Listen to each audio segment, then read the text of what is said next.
사랑의 하나님, 하나님의 은혜와 사랑 감사합니다. 연약한 영혼의 은혜 내려주시고 또 굴곡 많은 삶에서 주의 뜻과 은총을 발견하게 해주시고 길을 갈 때 하나님의 도우심을 힘입어 온전한 길로 갈 수 있도록 좀 도와주옵소서. 오늘도 말씀 가운데 은혜와 도우심으로 함께 하시기 원하며 연약한 종에게 힘을 주시기 원합니다. 예수님의 이름으로 기도합니다.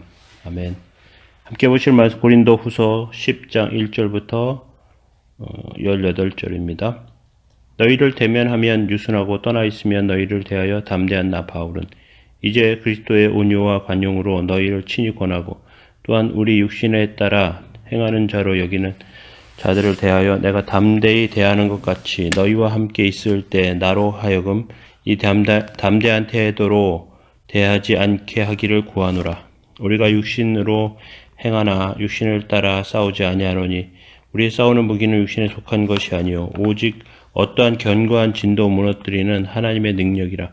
모든 이론을 무너뜨리며 하나님 아는 것을 대적하여 높아진 것을 다 무너뜨리고 모든 생각을 사로잡아 그리스도에게 복종하게 하니 너희의 복종이 온전하게 될 때 모든 복종하지 않는 것을 벌하려고 준비하는 중에 있노라. 너희는 외모로만 보는도다. 만일 사람이 자기가 그리스도께 속한 줄을 믿을진대 자기가 그리스도께 속한 것 같이 우리도 그러한 줄을 자기 속으로 다시 생각할 것이라. 주께서 주신 권세는 너희를 무너뜨리려 하신 것이 아니요 세우려고 하신 것이니 내가 이것에 대하여 지나치게 자랑하여도 부끄럽지 아니하리라. 이는 내가 편지들로 너희를 놀라게 하려는 것 같이 생각하지 않게 함이라.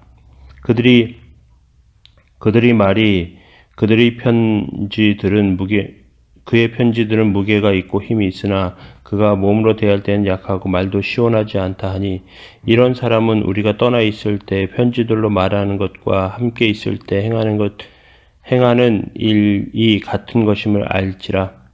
우리는 자기를 칭찬한 어떤 자와 더불어 감히 짝하여 비교할 수 없노라. 그러나 그들은 자기로서 자기를 헤아리고 자기로서 자기를 비교하니 지혜가 없도다. 그러나 우리는 분수 이상으로 자랑을 하지 않고 오직 하나님이 우리에게 나누어 주신 그 범위의 한계를 따라 하노니 곧 너희에게 이른 것이라. 우리가 너희에게 미치지 못할 자로서 스스로 지나쳐 나아간 것이 아니요 그리스도의 복음으로 너희에게까지 이른 것이라. 우리는 남의 수고를 가지고 분수 이상을 자랑하는 것이 아니라 오직 너희 믿음이 자랄수록 우리의 규범을 따라 너희 가운데 더욱 풍성하여지기를 바라노라. 이는 남의 법규를 이루어 놓은 것으로 자랑하지 않고 너희 지역을 넘어 복음을 전하려 함이라. 자랑하는 자는 주 안에서 자랑할지니라. 옳다 인정을 받는 자는 자기를 칭찬하는 자가 아니요 오직 주께서 칭찬하시는 자니라. 아멘. 오늘 사도 바울은 주님 안에서 자랑하라고 그렇게 말하고 있습니다. 그래서 오늘 제목을 주 안에서 자랑하라 그렇게 정할 수 있겠습니다. 사도 바울은 대면하고 있을 때는 굉장히 소심한 사람처럼 조심조심 이렇게 대하면서 말을 했습니다. 그런데 사도 바울의 편지는 굉장히 강단이 있고 고린도 교회의 잘못을 날카롭게 지적하면서 편지를 기록하고 있습니다. 이런 사도 바울의 태도와 모습을 보고 사람들 가운데 바울을 비방하는 자들은 바울이 소심한 겁쟁이라고 그래서 앞에서는 말 못하다가 편지로만 심하게 말한다 그렇게 이야기했습니다. 그러나 사도 바울은 그러한 모습 가운데 소심한 모습으로 그렇게 대한 것이 아니고 세상의 기준으로 판단하는 이들은 바울을 소심한 겁쟁이라고 비하합니다. 얼굴을 대할 때는 유순한 양 같은데 떠나 있으면 강경한 사자처럼 군다는 것입니다. 힘과 용기를 미덕으로 삼는 이들에게 온유와 관용은 나약함이고 성공과 명예를 중시하는 사람들에게 고난은 실패의 증거일 뿐입니다.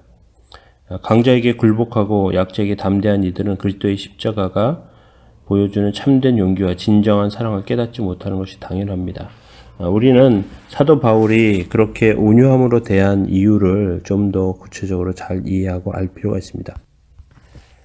3절부터 바울은 육신에 있지 않다고 이렇게 말하고 있습니다. 그의 싸움은 하나님을 대적하여 높아진 모든 지식과 이론과 사상을 대항하는 일이었습니다. 그렇기 때문에 그의 무기도 세상의 지식과 힘과 권력이 아니라 하나님을 아는 지식이 그 힘과 능력이었습니다. 그는 이 무기로 모든 생각을 그리스도께 복종하고 복종하지 않는 자들을 대적하여 벌할 것이라고 그렇게 예고하고 있습니다. 하지만 7절부터 보면 외모로 판단하는 이들은 바울을 형편없는 설교자로 혹평합니다. 남들과 비교하면서 자신을 높이고 자랑하는 사람들에게 사도 바울은 연약하게만 보였을 뿐입니다. 하지만 사도 바울은 진실을 붙잡고 있었고 진리 안에 있었습니다. 그가 말하고 그가 전하는 것은 하나님의 말씀 가운데 있었던 것이죠. 사람들은 자기의 생각을 예수 그리스도의 생각인 것처럼 호도하면서 그렇게 하나님의 뜻을 어긋나게 그렇게 사역하는 사람들도 있었다는 것이죠. 바울의 시대뿐 아니라 오늘날의 시대에서도 이러한 태도를 보이는 많은 사람들이 있습니다. 그들은 실제로는 육신에 속한 자들에 불과합니다. 우리는 자신을 청구하고 자랑하는 이들의 목적은 사람들이 칭찬받는 일뿐임을 기억해야 합니다. 12절부터 18절에 이것의 모습을 이야기하면서 사도 바울은 그래서 자기를 자랑하는 것이 아니라 우리의 자랑은 주 안에서만 자랑하라. 복음을 자랑하라. 복음으로 전해지는 그 말씀과 진리만을 자랑하라. 그렇게 사도 바울은 말하고 있습니다. 그래서 17절과 18절에 자랑하는 자는 주 안에서 자랑할지니라. 옳다 인정함을 받는 자는 자기를 칭찬하는 자가 아니요 오직 주께서 칭찬하시는 자니라. 그렇게 말하고 있는 것이죠.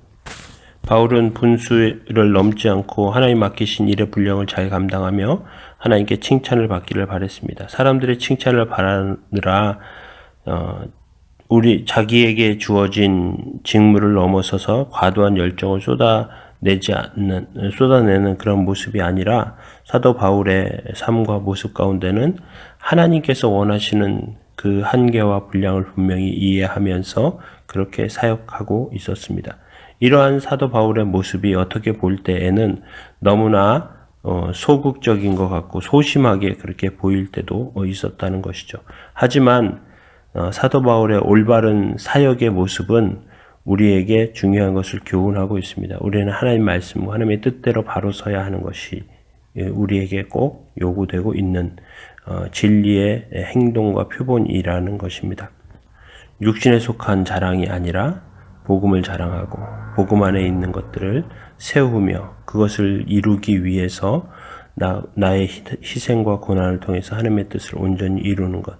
사도 바울은 이런 것의 모범이 되었습니다. 저희들의 삶에도 그런 모습이 있기를 원합니다.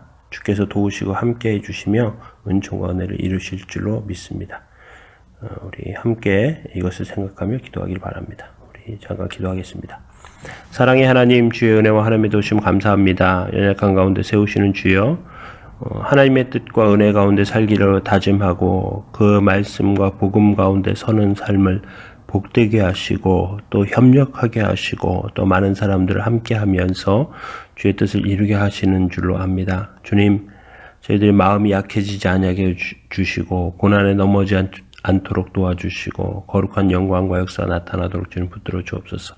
하나님, 주님께서 주신 온전함이 저희들 삶 가운데 있게 해주시고 모든 것 통하여 하나님께 영광 돌릴 수 있도록 주님 붙들어 주옵소서. 선한 일께를 붙잡아 주시고 또 연약한 종을 붙들어 주셔서 일하느라 지치고 곤고한 삶이 아니라 하나님의 능력과 역사를 드러내는 삶으로 세워주시기 원합니다. 모든 것 통해 하나님 영광 받아 주시며 성도들에게 복을 더해 주시고 은혜를 내려 주옵소서. 감사드리며 예수님의 이름으로 기도합니다. 아멘. 오늘 말씀 생각하면서 또 우리의 삶을 하나님 앞에 내어놓으면서 우리 함께 기도하겠습니다.